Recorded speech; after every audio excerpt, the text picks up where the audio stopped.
thank you so much. And today's parade also drawing the candidates running for New York City mayor, their message to voters, and a taste of Caribbean culture. All of that's coming up at 10:30. Major political news breaking in New York tonight as well. The Times is reporting Congressman Jerry Nadler will not seek re-election next year and will retire.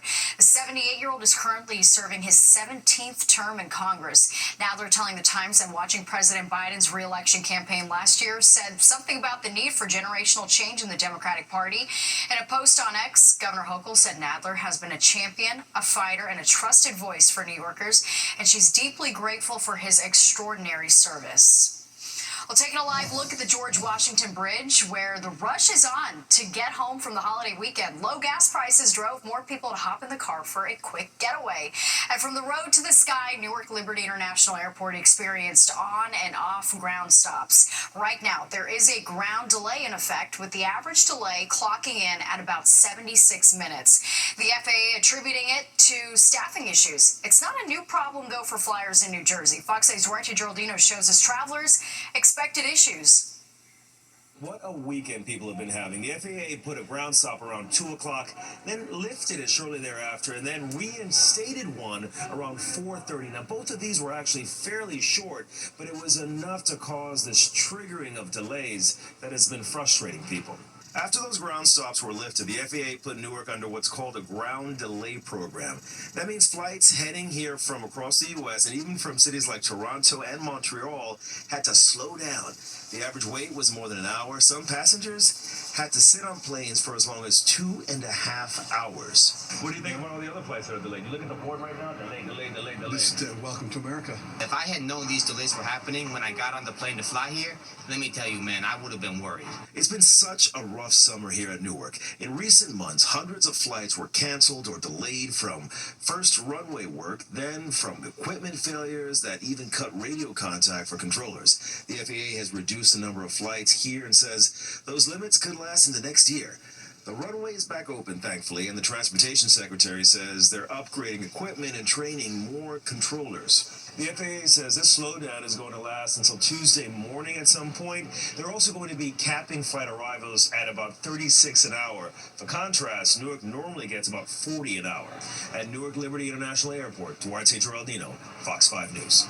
Well, it was a nice Labor Day weekend all around. Meteorologist Audrey Puente joins us now for the forecast. Audrey, great way to close out the summer. It really was, Natasha. We had fabulous weather all weekend. We took it right into our holiday here on Monday. The high temperature in Central Park hit 78 degrees. That is slightly below average, but it was very comfortable and dry, so I don't think there were many people complaining. The record high on this day for September 1st, 97 degrees, but the record for the Labor Day, the holiday, is 96. We set that over 2 years.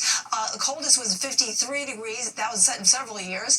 And we also had our wettest one back in 1926. That was 2¼ inches, making for a washout on that Labor Day holiday. That wasn't the case for us today. We did see a lot of sunshine, especially across New Jersey. A few more clouds, though, were being found across the east end of Long Island and much of Connecticut. Temperatures have cooled off into the 60s. We're even in the 50s in East Hampton right now. 69 currently in Bridgeport, 59 up in Poughkeepsie, and 58 over in Monticello. It looks like we're going to stay pretty dry overnight, too. We have refreshingly dry air in place, high pressures in control. That's going to keep things quiet for us as we move along through the overnight hours. We'll have a couple of high, thin clouds. That's about it. And it looks like we're going to do more of the same as we go into tomorrow, too. We should start out the day with plenty of sunshine, and we'll have a couple of clouds decorating the sky from time to time. We're going to be rain-free once again. This nice stretch of weather will take us right through the middle part of the week, and then we'll see some changes by the end of the week. So in the meantime, overnight, we're looking at mostly clear skies. Temperatures will drop into the 60s here in the city, but we'll be colder north and west with readings in the 50s. I'll let you know how long this nice stretch will last coming up. Natasha? Sounds good. All right, Audrey, thank you. And to stay up to date on the news, you can download the free Fox Local app to watch the news on the go. An Army football player and his father are being praised for their heroic action. After a month-long recess for members of Congress, lawmakers return to work in the nation's capital starting tomorrow. The most important item on their agenda, figuring out how to prevent a government shutdown before federal funding runs out at the end of the month. Democrats have indicated that they want the White House to restore some of the billions of dollars in cuts to Medicaid and rural hospital funding. This was passed as part of Trump's domestic policy law, but the Democrats say these cuts have negative negatively impacted millions of Americans, particularly in blue states, but they say also red states. The deadline to prevent a government shutdown is September 30th. And rescuers searching for survivors of a powerful 6.0 magnitude earthquake that hit eastern Afghanistan Sunday night. Crews dug through mounds of rubble and debris today, trying to find anyone who might be trapped. The Taliban says more than 800 people were killed and at least 2,800 others were injured. Entire villages were reduced to rubble, and there's no access to many of those remote areas. Well, before heading out the door tomorrow, make sure to check your route to work. The Queens bus redesign is now in effect. Tips on navigating the new network. And Powerball Mania sweeps the nation. How players are dreaming of spending the $1.1 billion jackpot. Plus this. Beaches, parks, and picnics, just a few ways some are spending their Labor Day. I'm Jody Goldberg on Long Island. I'll have more for you coming up.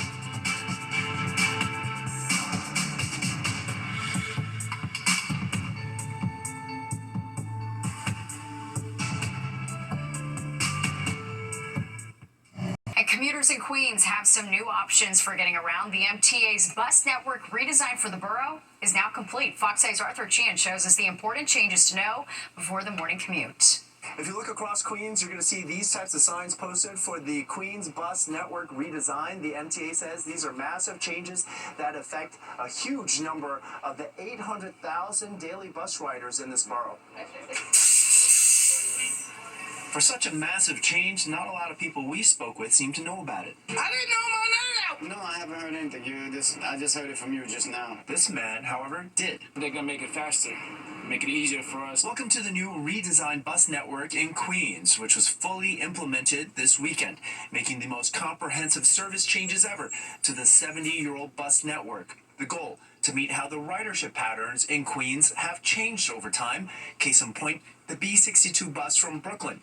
It used to terminate at Queensboro Plaza, and now the MTA has extended it all the way to the northern part of Astoria. And I go to school in Brooklyn, so I feel like since this changed, like I cannot take the bus from here to Brooklyn because that's where most of my family live at. I used to go over there to catch the BC2 to go to Williamsburg. I was living in Williamsburg. So if they did that, that's dope.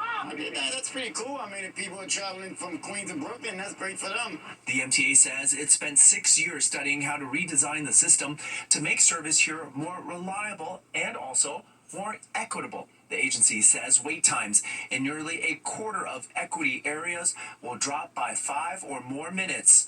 Some want to see the benefits before believing it. You know, there's always pros and cons to everything. Because there are so many changes here, the MTA suggests bus riders in this borough to update their service alerts and to check the MTA's website or app for these changes so they know whether or not they're impacted by all of this. In Astoria, Queens, Arthur Sheehan, Fox 5 News. Getting a COVID-19 shot is about to become a whole lot more complicated. The FDA has only approved them for certain groups of people, and that means insurance might not cover them. The vaccines are approved for anyone 65 and older and those who are younger with a health condition that makes them vulnerable to severe COVID-19.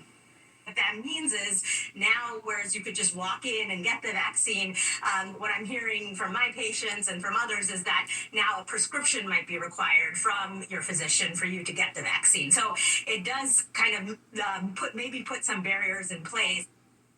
Doctors and researchers say most people have some immunity from either previous COVID-19 infections or vaccines, but they say an annual shot is still a good idea, especially for high-risk groups. Well, the end of the Labor Day weekend coincides with the start of the new school year, and the thought of returning to class fills many children with a sense of dread, and they aren't the only ones.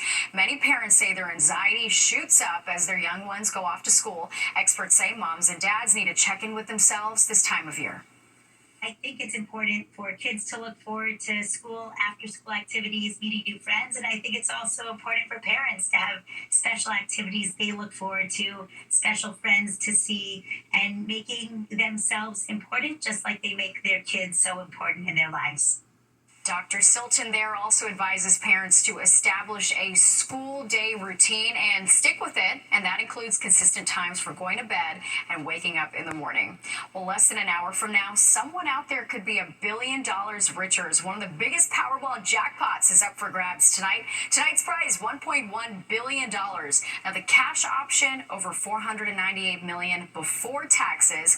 And while no one won the big prize on Saturday, there were 9 tickets sold, each one worth $1 million, including one sold in Connecticut. And a lot of people are hoping tonight is going to be their night. My mom told me to play. So what did she say this morning? What did she say? Play the Powerball. It's to $1 billion. What are you gonna do with all that money? I'm gonna give it to all my family, and I'm gonna buy a place in Puerto Rico, and we're gonna hang out, all my friends and I. Can I go to the party? We'll see. Take Duarte. And if you win tonight, you can take the annuity worth about $1.1 billion or a lump sum, again, of $498 million. Both are before taxes, I should say. And in New York, taxes will cut the amount by about half. Eyes to the sky, you may get a glimpse of the northern lights tonight. A strong geomagnetic storm is expected, which could push auroras as far south as the Midwest. The best way to see the lights is by going away from the city lights and facing north. It's typically active between 10 p.m. and 2 a.m. Well, folks out on Long Island soaking up every last drop of summer. Fox 5's Jody Goldberg saw firsthand how they're savoring the last few hours of Labor Day weekend. From beach volleyball to swimmers jumping in one more time before summer slips away. Nothing beats being in the bikini. We are holding on to any last piece of summer that we can. This is heartbreaking for me because summer is my favorite season. Labor Day for many means a day spent by the shore and family traditions. We've been coming here since a baby. For us, it's spending time with family. From cookouts at Sunken Meadow State Park. We have a ton of food. We have some corn on the grill right now. It's still a nice day, even though it's not as hot as some of the other days. To soaking up the sun at Jones Beach. I'm a summer baby. My birthday is July 2nd, so I never want the summer to end. It was a banner summer for the state's parks that welcomed nearly 20 million visitors. We're going to have one of the top 3 busiest years ever, it looks like. Initial worries about Hurricane Aaron's impact are now at bay. We're in good shape going into the winter. Trenches were dug to send pooled water back into the Atlantic. Erosion was minimal, and with warm days ahead, lifeguards will stay on duty for another 2 weeks. Favorite part of summer? Yeah, the summer has to be the water. You know, it's such a privilege being here. Even without much sun, there's still a bright spot. Stores trying to offload their inventory have 50% off. Jimmy has his luck. Wish we had more time to spend. You know, it's very bad to see summer going away now. For kids, Labor Day isn't just the end of summer. It's back to school with dozens of districts on Long Island returning to the classroom this week. I'm just going to school, learn something new. I'm kind of nervous. It went pretty fast, faster than the other summers. Holding on to memories long after the school bell rings. Jody Goldberg, Fox 5 News. Well, it was a rematch years in the making. Naomi Osaka finds her groove, outing number 3 Coco Gauff, and history shows Osaka could win it all. And a little later, life, love, and transformation at St. John the Divine, how they're putting a new spin on a classic Shakespeare play.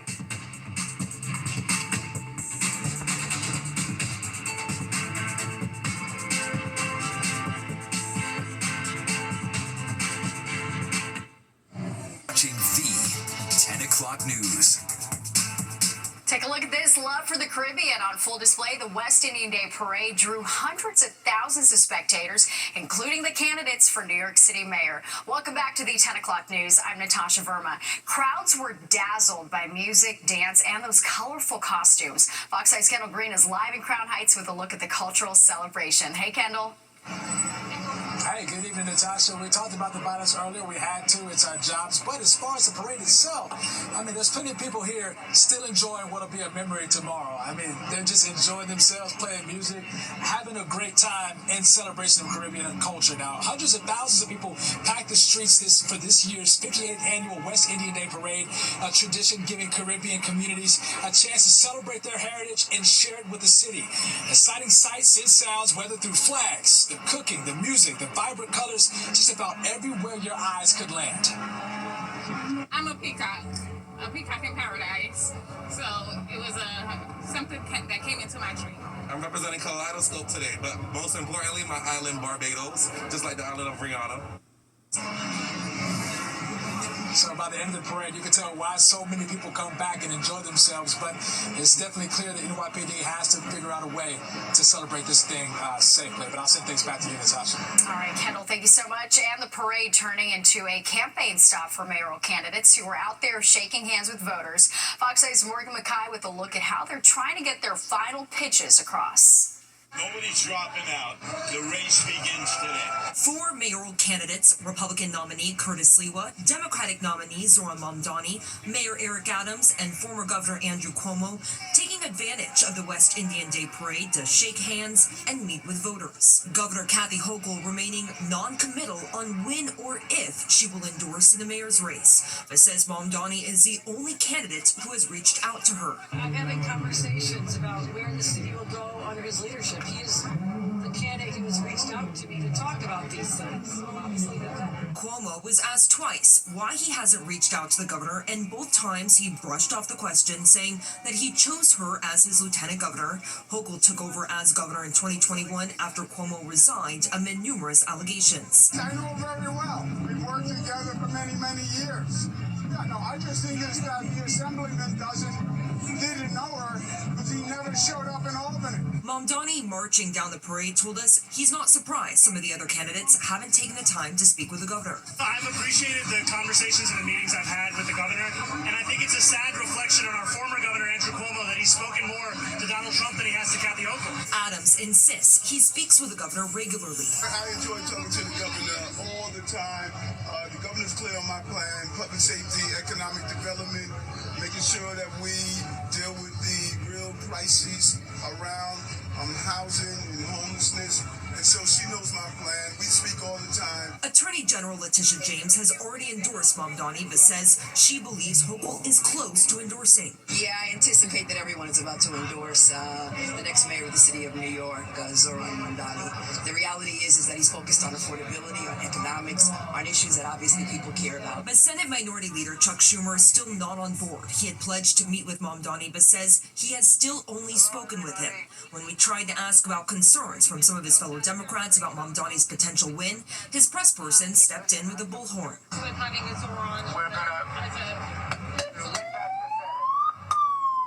Reporting from Brooklyn, I'm Morgan Mackay, Fox 5 News. And for more on the race for mayor, you can tune into Politics Unusual Fridays at 6:30 p.m. right here on Fox 5. Then after that, you can watch Battleground NYC, The Fight for Your Vote, hosted by Essie Cup. It streams every weeknight at 7 p.m. on the Fox local app. Well, tenants here are now displaced after a box truck slams into their building in the Bronx. A structural engineer from the city says the building is compromised. This was a scene earlier this afternoon, right after the crash on Jackson Avenue in the Melrose section. Police say the 61-year-old driver lost control and careened into the home. No one was hurt and no charges have been filed. And a wild scene unfolding in Secaucus, New Jersey. Witnesses recorded over 100 vehicles taking over the intersection of Secaucus Road and County Avenue. This happened early Sunday morning. People jumped on top of the responding officers' cars and set off fireworks in the direction of the police cars. Thankfully, no officers were injured. Investigators are asking for your help to identify anyone in the crowd. If you have any information, you're being asked to call Secaucus Police. Governor Hochul responding to the Trump administration cutting hundreds of millions of dollars for a dozen offshore wind projects. The Transportation Department announced the cuts on Friday, and today Governor Hochul released a statement saying in part she stands with other Democratic governors to urge the Trump administration to keep offshore wind projects on track for workers and energy security. Unaccompanied migrant children from Guatemala will stay in the U.S. for at least another 2 weeks. 76 children were sitting on a plane on Sunday when a federal judge's order came down, preventing the planes from taking off. Immigration groups had filed a lawsuit accusing the Trump administration of not giving children due process, but the White House insists it was reuniting the children with their families who were seeking their return. The Trump administration says roughly 600 unaccompanied Guatemalan children came to the U.S., largely by human smugglers. Diet culture is everywhere, but a powerful new study is backing a style of eating. Which foods can help you prevent type 2 diabetes?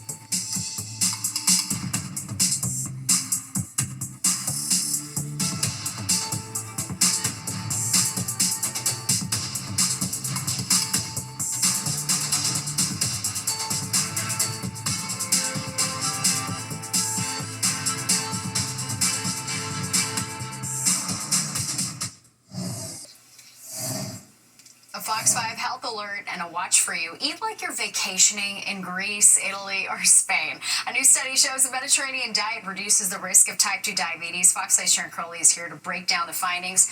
I want to be in Greece right now. That sounds nice. That's all.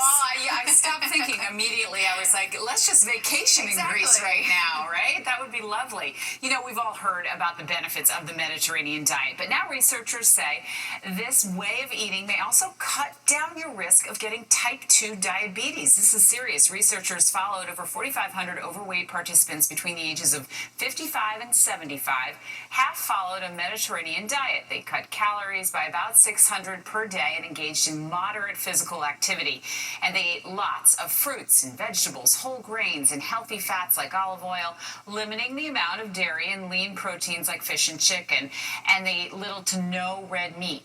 Now, the study published in the Annals of Internal Medicine found that 31% lower risk of developing type 2 diabetes but after eating this way by switching to this low-calorie Mediterranean diet, along, of course, with exercise and weight loss support.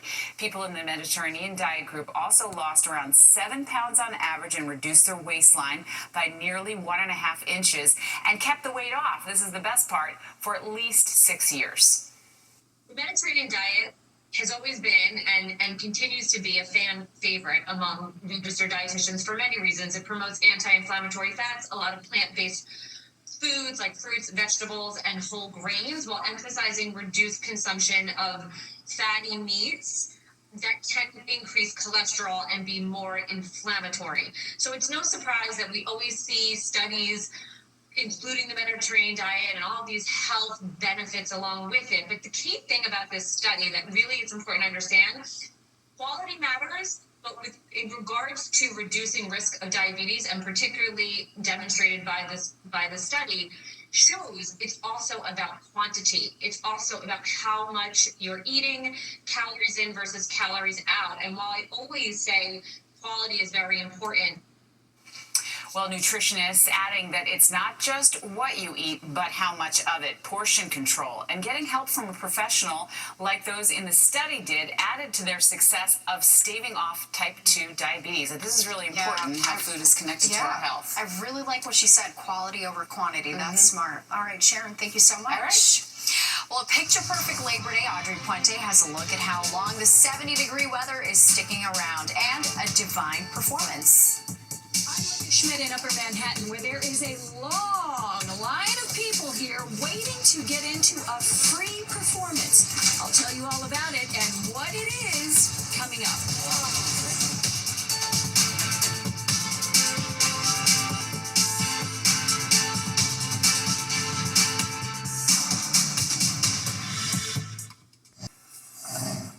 Welcome back. It's not just Shakespeare in the Park that's creating these long lines. The Public Theater is also offering a modern twist on another classic written by the Bard. Fox 8's Linda Schmidt has our front row seat to Shakespeare at St. John the Divine.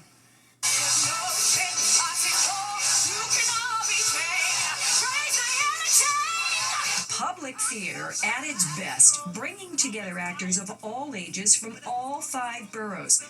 Community members who adore the arts performing Shakespeare alongside professional actors, and it is free for the public. 12-year-old Austin May is from Staten Island, and this is his first year acting. This is really great. I love everything about it. The community, it enriches my life. You can see the Shakespeare production at the Cathedral of St. John the Divine in Morningside Heights. The play is Pericles, about a prince separated from his family by a series of tragedies. But this production has been transformed into a musical, inspired by gospel music. So let me see what you got. The Public Theater in the city launched its public works program back in 2013, and for the past 12 years has been casting community members from across the city in its productions. This cast includes 100 New Yorkers ranging in age from 11 to 81. Doreen McGill is 74 years old. This is just absolutely wonderful. This is therapeutic. This is exactly what I've been needing at this time in my life. We want to gather people who are very different from each other in shared space and collaborating. It was like they just needed someone to make a container for them to actually shine. And the community is really into this performance. I mean, just take a look at this line all the way down the block, and it wraps around. That's really cool. It's really cool that like they're incorporating kind of like everybody into these performances. Was just a boy before real life began. In Morningside Heights, Linda Schmidt, Fox 5 News. The Public Theater always does such a great job. All right, let's get a check of the forecast now with Audrey. Audrey, I had the honor and the chance to go to Shakespeare in the Park, and it was beautiful, and the weather was so nice, too, to enjoy. Absolutely. Anything outdoors, for that matter, Natasha. We are seeing some really good weather as we start off the week here, too. Not a bad start to September here. September 1st is also the start of meteorological fall. Astronomical fall is the one that we mostly observe as a regular public. That starts on September 22nd. We're about 21 days from that. Meteorological fall is usually done for record keeping. We kind of acknowledge September, October, November as fall season in the meteorological world here. But of course, we're all waiting for September 22nd because we want to stretch out summer as long as we can, right? Now, as we start off September, we can look forward to temperatures falling through the 70s for our highs by the end of the month. 71 degrees is our typical high temperature. The lows will drop to the upper 50s by the end of the month, and our average rainfall is about 4.31 inches for the month. Snowfall, we really don't see snowfall in September. There hasn't been any recorded in Central Park. Look at the temperatures right now. It's definitely feeling fall-like in places like Poughkeepsie, Monticello, and Sussex, all checking in the 50s right now. We're at 66 in White Plains, 69 in New York City, 71 out at Newark, and 64 down the shore in Belmar. Now, our dew points are reflecting a very dry and comfortable atmosphere. That's been the case all weekend long and will stay this comfortable, it looks like, for the next couple of days, too, which is some good news. Wind speeds have come down since earlier today when it was a bit breezy at times. We had wind gusts up to 20 miles per hour, but now the winds are relatively light. A look at our satellite radar shows that we still have some clouds clinging to portions of the Hudson Valley, east of the Hudson River, and across portions of Connecticut, too. But for the most part, will become mostly clear as we move along through the overnight hours here. We're under the influence of high pressure. That's keeping us storm-free as of late, and it's going to continue to do that over the next few days. In fact, no major storm systems in sight across much of the U.S. It's South Florida that's been getting a lot of attention in the weather world here because a stationary front has been draped over the state there, providing a lot of rainfall over the last several days. So really, that was not the place to be this Labor Day weekend. A look at the futurecast shows that will be quiet overnight. Again, we'll go mostly clear, and that's how we'll start out our Tuesday. Catch that sun early. We'll have a mix of sun and clouds as we move along through the day, and we will remain rain-free for another day. Same thing for Wednesday. We'll do the repeat performance here, where we'll start off with sunshine, a couple of clouds filtering in from time to time towards the afternoon, and then our eyes will turn to the west as we get closer to Thursday. There's a front that'll be making its approach. It doesn't really affect us until very late on Thursday night, and some of the computer models are actually pushing the rainfall out of that system until after midnight and more likely into Friday morning. Let's take a quick trek of the tropics here. The National Hurricane Center is watching this cluster of storms coming off the west coast of Africa. This has a 50% chance of developing into our next tropical depression probably in the next 7 days, and should it get a name, it will be Gabrielle. That's the next name on our list here for the hurricane season in the Atlantic Basin. A look at our temperatures tonight. Pretty chilly in some of the suburbs. We'll be down to 63 in the city. And then tomorrow, our temperatures a little bit below normal, but still nice. Mostly in the 70s. We'll start out with sunshine. We'll have a mix of sun and clouds towards the afternoon, and we'll take that good weather right into Wednesday as well. Thursday, we'll have some showers moving in very late, probably after midnight. They'll linger into the first half of Friday, and then we'll dry it out by the afternoon. Natasha? All right, Audrey, thank you. And the tennis court is the biggest sports runway, and it's inspiring fans to dress their best. The must-have staples for a perfect U.S. Open fit. When it comes to fashion, fans at the U.S. Open are bringing their A-game to Flushing Meadows. Here's our resident fashionista, Crystal Young, with a special edition of Where Do You Get That? I have a question. It's where'd you get that? But I feel like I think I know, because I have that dress. Is it Zara? Yes, it is. Wait, and I have not worn mine yet. You should. You should have worn it today. I should have worn it today. We could have been twinning. Yes. Well, speaking of twinning, you are winning in the dress. It's super cute and easy. Now, has it been a summer favorite, or is this your first time? It's my first time. Okay. Yeah, I pulled it out for a U.S. Open. It's so cute. Hello, Yellowbird with the accent. Where are you from? I'm originally from Trinidad, the West Indies. But I live in Florida, Jacksonville. Got you. Yes. Okay, I must ask you about the visor. Yeah. I feel like it is colorful and fun, but functional. You know, it's sunny. You know, I'll tell you about the visor. Trinidad, as you know, has the best carnival in the world. It And I go home for carnival every other year. And the last carnival, my costume was yellow. And so I bought this visor to go with my carnival costume. Okay, got it. And I love how you're repurposing it, right? You're just like, this is too cute to just hang around. Yeah, and I chose yellow's my favorite color, so I chose a yellow outfit, and this was just perfect. Okay, well, you're just perfect. And my friend is lovely in lavender blue. And since it's the 75th anniversary of Althea Gibson breaking the color barrier in tennis, it's being celebrated in many ways. I'm going back to school. Yes. With I'm at the U.S. Open. Yes. With I'm cute, I'm casual, I'm comfortable, and I definitely don't blend because my colors pop. Did I get it right? All of the above. I actually am an alumni of Althea Gibson's alma mater, and so I am here and representing for them. So it was all of those things. Like that. I like that the outfit had meaning, and a lot of people say I thought about it, but they just thought about how to be cute. But yours has deeper meaning. Oh no, I thought about how to represent. From the sneakers to the pleated skirt to the sweater to the earrings, it's all fab. So since it's all about casual chic, I had to think a minute about my outfit. So let me tell you about it. My hat is Gigi Pip, and I just noticed that it went on sale. My outfit is so breezy and comfortable. It's old Zara. And if you're going to do a print, and a lot of people do, just make sure it sort of pops a little. And my handbag. That's right. I think I saved the best for last. It's old Kate Spade, and people have been stopping me all over campus saying, where'd you get that? So leave your 6-inch heels at home, grab your fun accessories, and look like, who, me? Amazing. That's the look. The dress is perfect. Where'd you get that? It's from Bowdoin. I know about Bowdoin. Because we've been planning this trip for a while. I knew I was going to wear it. I love it. It's like a look. And you can't be too underdressed or overdressed. And then we got this from 2nd Street Vintage. The kit.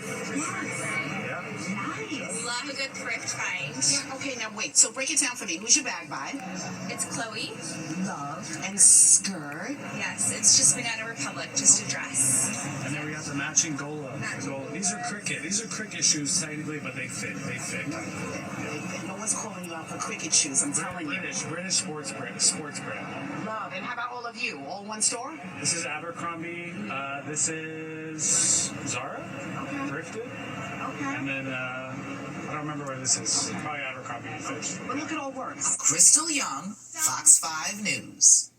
They're dressed so well, and there's more of the 10 o'clock news straight ahead. We'll be right back. An amazing rescue caught on camera. Police officers in Florida get on a kayak to save a dog who ended up in a lake. The officers were called out after neighbors spotted a dog in distress, and when they arrived, they saw it on someone's dock. They tried to coax the dog with treats, but the dog got scared and jumped right back into the water.